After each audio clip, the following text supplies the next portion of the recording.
जय श्री राधे, जय श्री श्याम। आज हम आपको दुर्योधन की जन्म कथा के बारे में वर्णन करने वाले हैं कि दुर्योधन का जन्म कैसे हुआ था।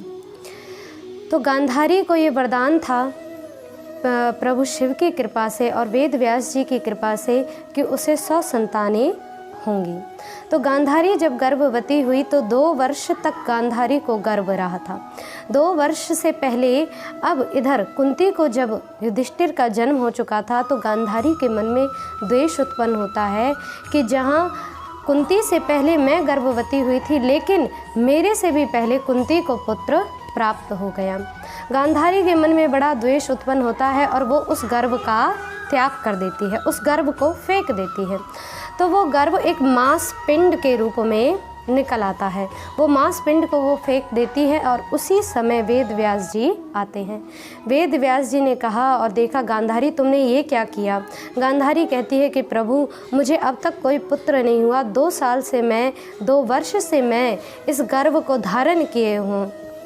वेद व्यास जी ने कहा कि गांधारी मेरी बात कभी स्वप्न में भी झूठी नहीं होती, मैंने हंसी में भी कभी झूठ नहीं बोला, मेरी बात कभी मिथ्या हो ही नहीं सकती है।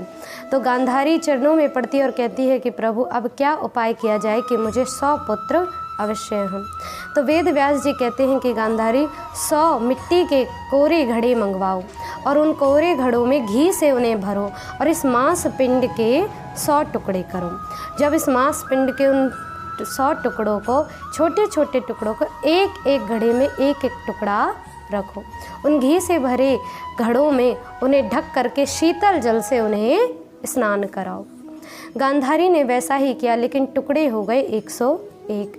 तो एक घड़े में 2 टुकड़े रख दिए। अब कहा कि गांधारी 2 वर्ष बाद ही इन घड़ों को खोलना। जैसे ही 2 वर्ष पूरे हुए गांधारी ने अब उन घड़ों को खोला तो उनमें से देखा कि दिव्य पुत्र रूप से जैसे ही दुर्योधन का अब जन्म हुआ, दुर्योधन उस घड़े से बाहर आया तो रोने लगा।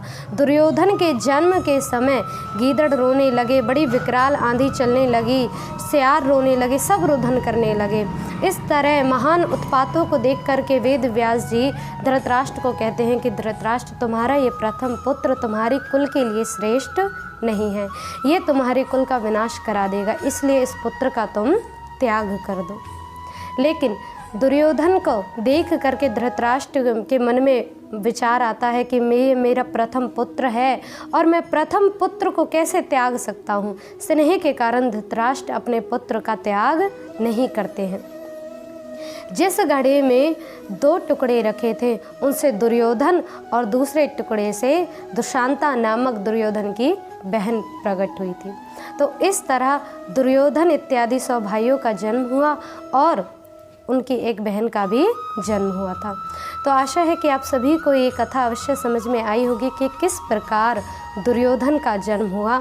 आगे हम आपको अन्य कथा भी वर्णन करेंगे, पांडवों के बारे में, इत्यादियों के बारे में।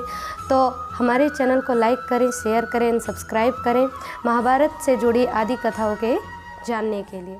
जय श्री राधे, जय श्री।